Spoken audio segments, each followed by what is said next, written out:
બહુ જ ઉત્તમ વિચાર આવ્યો. જો કે અમારે મજોપઠ્ઠામાં તો આ રૂટીન છે હાલવાનું, એટલે માતાજીનું વધાવવું. યજમાનના ઘરે પહેલા દીકરાનો જન્મ થાય એટલે હાલવાનું હોય જ.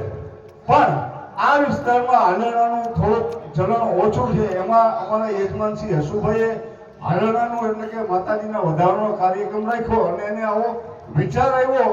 એ સૌથી અતિ ઉત્તમ છે. કારણ કે સજ્જન અને સજ્જનતા, સજ્જન અને સજ્જનતા જો હાકડીએ વેચાતા હોત તો ધોળક લેવા ધનપતિ નાણું ખર્ચી નટવત.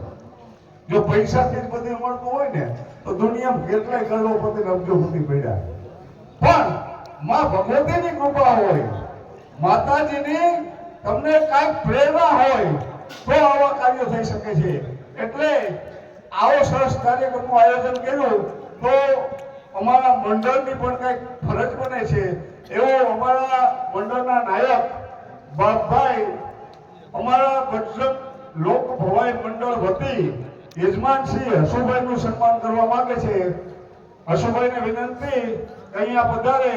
અમારા મંડળ વતી આપ અમારા નાયક સન્માન કરે છે, એનું સન્માન સ્વીકારશો. પધારો.